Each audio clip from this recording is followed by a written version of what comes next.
প্রিয় এসএসসি শিক্ষার্থী সবাইকে অনেক ধন্যবাদ। আজকে আমরা পদার্থবিজ্ঞান প্রথম পত্র দ্বিতীয় অধ্যায় অর্থাৎ ভেক্টর নিয়ে কথা বলবো।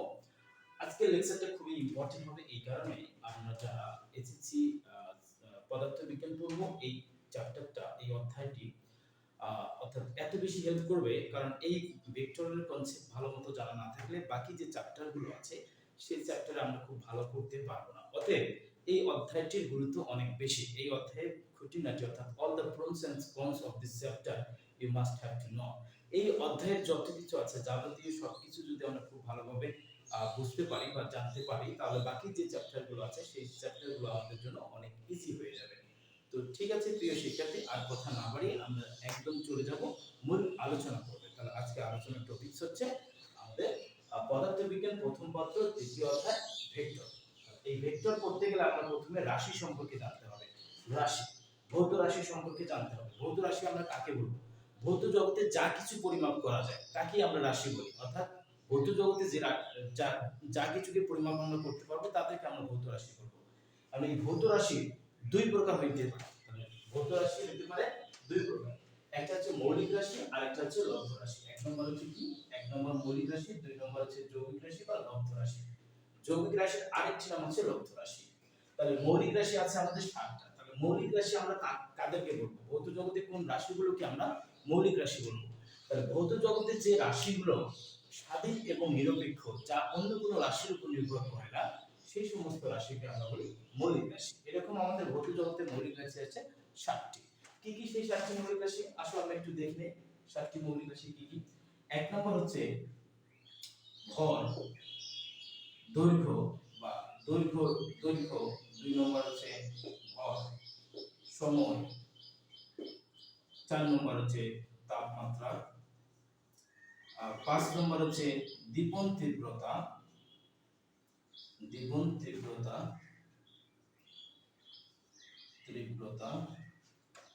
6 নম্বর হচ্ছে পদার্থের পরিমাণ, তড়িৎ প্রবাহ, 6 নম্বর দিলাম তড়িৎ প্রবাহ, আর 7 নম্বর দিলাম হচ্ছে পদার্থের পরিমাণ। এই হলো আমাদের ভৌত জগতে 7টি রাশি, যে 7টি স্বাধীন এবং নিরপেক্ষ, যা অন্য কোনো রাশির উপর নির্ভর করে না। যেমন দৈর্ঘ্য অন্য কোনো রাশির উপর নির্ভর করবে না, ভর, সময়, তাপমাত্রা, দীপন তীব্রতা, তড়িৎ প্রবাহ, পদার্থের পরিমাণ। এই 7টি রাশি ভৌত জগতে অন্য কোনো রাশির উপর নির্ভর করে না, এরা স্বাধীন এবং নিরপেক্ষ। এরা হচ্ছে স্বাধীন। এই রাশিগুলো হচ্ছে স্বাধীন এবং নিরপেক্ষ। তাহলে আমরা কি শিখলাম?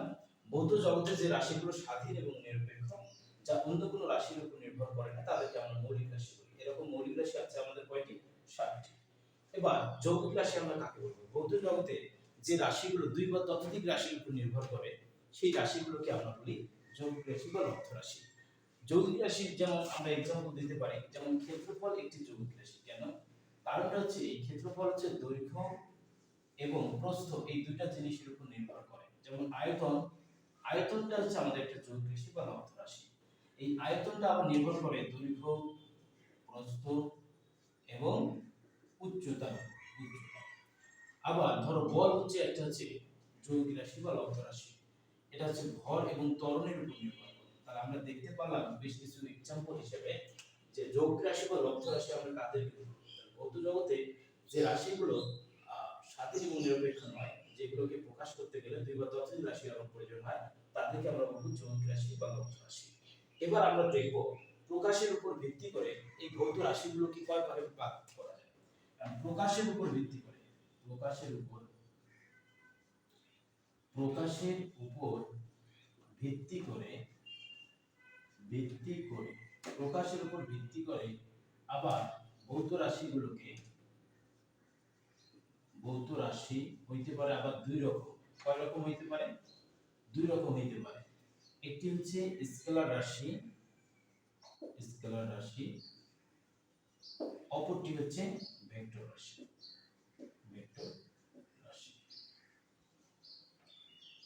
দুই প্রকার। তাহলে আমরা কি শিখলাম? আমরা শিখলাম হচ্ছে প্রকাশের উপর ভিত্তি করে এই ভৌত রাশিগুলো আবার হইতে পারে দুই প্রকার হইতে পারে। একটা হচ্ছে কি স্কেলার রাশি, অপরটি হচ্ছে ভেক্টর রাশি। তাহলে আমরা কোন রাশিগুলোকে স্কেলার রাশি বলবো? ভৌত জগতে যে রাশিগুলোকে শুধুমাত্র মান দ্বারা, শুধু মান দ্বারা, শুধু মান দ্বারা সম্পূর্ণরূপে প্রকাশ করা যায়, রূপে প্রকাশ করা যায়। তাহলে ভৌত জগতে যে রাশিগুলোকে শুধুমাত্র মান দ্বারা সম্পূর্ণরূপে প্রকাশ করা যায় সেই রাশিগুলোকে আমরা বলবো স্কেলার রাশি। খুব ইম্পর্টেন্ট বিষয়। তাহলে ভৌত জগতে যে রাশিগুলোকে শুধুমাত্র মান দ্বারা সম্পূর্ণরূপে প্রকাশ করা যায় সেই রাশিগুলোকে আমরা বলবো স্কেলার রাশি।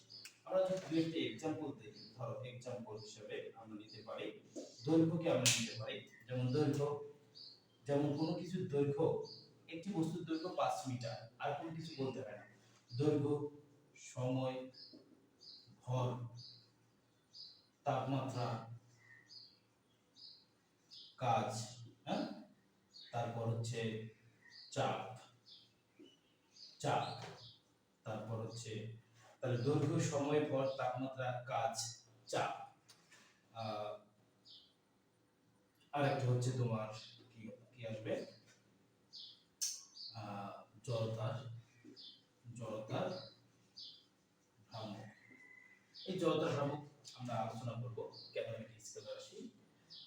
আবার হচ্ছে বিভব, তড়িৎ বিভব, যেটা তড়িৎ বিভব, তড়িৎ, এগুলো হচ্ছে আমাদের স্কেলার রাশি। কারণ এই রাশিগুলোকে সম্পূর্ণভাবে প্রকাশ করতে গেলে আর শুধুমাত্র মান দ্বারাই সম্পূর্ণভাবে প্রকাশ করা যায়। এবার আমরা দেখব ভেক্টর রাশি কাদেরকে বলবো। তাহলে ভৌত জগতে যে রাশিগুলোকে সম্পূর্ণরূপে প্রকাশ করতে গেলে মান এবং দিক দুটোর প্রয়োজন হয় তাদেরকে আমরা বলবো ভেক্টর রাশি। তাহলে আমরা ভেক্টর রাশি কাকে বলবো? তাহলে ভৌত জগতে যে রাশিগুলোকে সম্পূর্ণরূপে প্রকাশ করতে গেলে দুটো জিনিস লাগবে, একটা হচ্ছে মান প্লাস হচ্ছে দিক, মান প্লাস দিক। তাহলে ভৌত জগতে যে রাশিগুলোকে সম্পূর্ণরূপে প্রকাশ করা যায়, সম্পূর্ণরূপে প্রকাশ করতে গেলে মান এবং দিক উভয়ের প্রয়োজন হয়, এই সমস্ত রাশিগুলোকে আমরা বলবো ভেক্টর রাশি। তাহলে এখান থেকে আমরা একটা জিনিস শিওর হলাম, একটা ভেক্টর রাশির দুটো জিনিস থাকবে, একটা হচ্ছে তার মান অর্থাৎ ম্যাগনিটিউড, আর একটা হচ্ছে ডিরেকশন। অর্থাৎ মান means magnitude, magnitude plus direction. এই হলো আমাদের দুইটা জিনিস, যদি আমাদের ঠিক থাকে তাহলে এই রাশিগুলোকে আমরা বলবো ভেক্টর রাশি।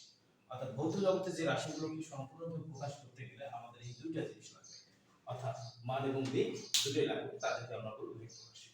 এখন আমরা স্কেলার রাশি এবং ভেক্টর রাশি পড়ে গেলাম। তাহলে স্কেলার রাশি এবং ভেক্টর রাশির মধ্যে বেসিক ডিফারেন্সটা কি? What is the difference between scalar component and vector component? তাহলে স্কেলার রাশি এবং ভেক্টর রাশির মধ্যে ডিফারেন্সটা হচ্ছে এই রাশিকে শুধুমাত্র মান দ্বারা সম্পূর্ণরূপে প্রকাশ করা যায়, আর এই রাশিকে মান এবং দিক উভয় রাখে। তাহলে স্কেলার রাশি মানে সাধারণ নিয়মে যোগ বিয়োগ গুণ ভাগ করা যায়, কিন্তু এই ভেক্টর রাশিগুলোকে সাধারণ নিয়মে যোগ বিয়োগ গুণ ভাগ করা যায় না, এদেরকে জ্যামিতিক উপায়ে যোগ বিয়োগ গুণ ভাগ করতে হয়।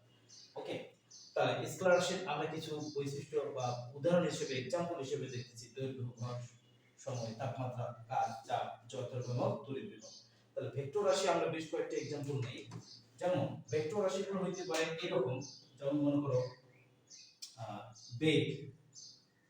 এখানে আরেকটা জিনিস মনে রাখতে হবে, দ্রুতিতে কিন্তু স্কেলার রাশি, দ্রুতি।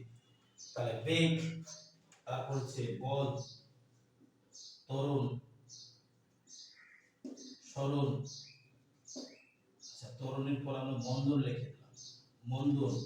তাহলে বেগ, বল, ত্বরণ, মন্দন, হ্যাঁ, সরণ, সরণ, টর্ক, ভ্রামক। তবে মনে রাখতে হবে জড়তার ভ্রামক যেটা থাকবে সেটা হচ্ছে স্কেলার, সকল ভ্রামক হচ্ছে ভেক্টর রাশি।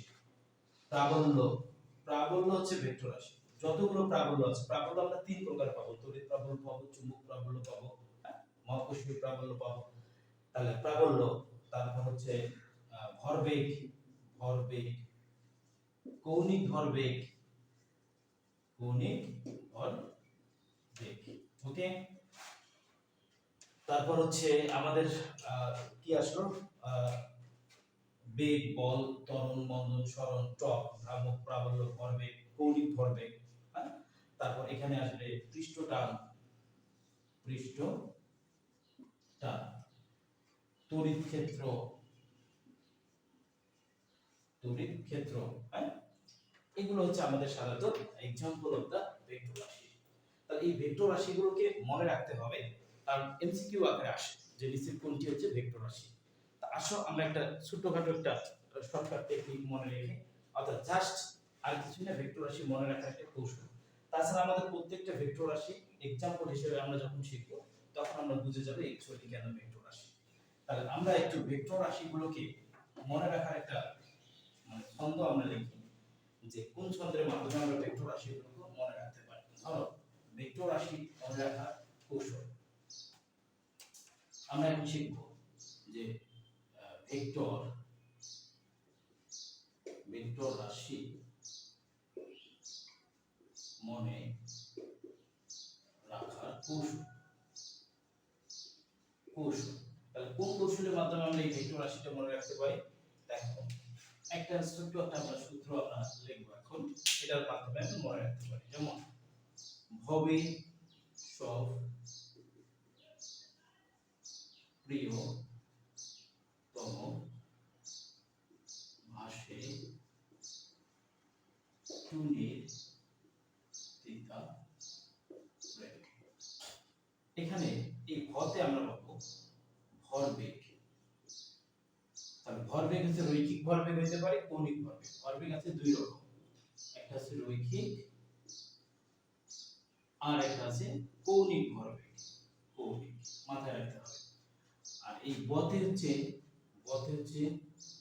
আচ্ছা, বয় একাতে হচ্ছে বেগ আমরা দিয়ে রাখলাম, দন্ত শতে আমরা দিলাম হচ্ছে সরণ, আর এই বতে হচ্ছে বল, আর এই পয়ঃকলাতে হচ্ছে প্রাবল্য। এই প্রাবল্য হইতে পারে তিন প্রকার: তড়িৎ প্রাবল্য, চুম্বক প্রাবল্য, আর একটা হচ্ছে মহাকর্ষীয় প্রাবল্য। আর পয়ঃকলাতে হলো ওতে হচ্ছে ওজন, আর এই ততে হচ্ছে ত্বরণ, মতে হচ্ছে মন্দন। ততে ত্বরণ, মতে মন্দন। ভয় একাতে হচ্ছে ভ্রামক, তাহলে সকল ভ্রামক হচ্ছে ভেক্টর রাশি, কিন্তু জড়তার ভ্রামক হচ্ছে স্কেলার রাশি, মনে রাখতে হবে। টতে হচ্ছে টর্ক, এগুলো আমরা বিস্তারিত শিখব। দ্বন্দ্বের ভ্রামককে টর্ক বলে। টর্ক হচ্ছে ওয়ান কাইন্ড অফ ফোর্স, যে ফোর্সের কারণে কোনো একটা বস্তু বৃত্তাকার পথে ঘোরে, আমরা বিস্তারিত শিখব। টর্ক। ততে হচ্ছে তড়িৎ ক্ষেত্র, আর এই পরফলাতে হচ্ছে পৃষ্ঠটান, পৃষ্ঠটান। এখানে মনে রাখতে হবে ক্ষেত্রফল একটি ভেক্টর রাশি, এটা মাথায় রাখতে হবে। ক্ষেত্রফল একটি ভেক্টর রাশি। তাহলে আমরা শিখে গেলাম স্কেলার রাশি এবং ভেক্টর রাশি সম্পর্কে। এখন আমাদের আরো বিস্তারিত জানতে হবে যে ভেক্টর রাশি, আমরা এখন আমাদের পুরো চ্যাপ্টারটা হচ্ছে ভেক্টর নিয়ে, যেহেতু এখন আমরা ভেক্টর রাশিগুলো নিয়ে শুধু আমরা কথাবার্তা বলবো। প্রিয় শিক্ষার্থী, যদি ভিডিওটা ভালো লাগে অবশ্যই লাইক করবে, শেয়ার করবে এন্ড কমেন্ট করবে, এবং সেকেন্ড ক্লাস দেখার জন্য এর পরের লেকচার 2 তে যাবে, লেকচার 1। সেকেন্ড লেকচারে আমরা ভেক্টর রাশি প্রকাশের নিয়ম নিয়ে কথা বলবো এবং ভেক্টর রাশির প্রকারভেদ নিয়ে কথা বলবো। সবাই ভালো থাকুন, সুস্থ থাকুন।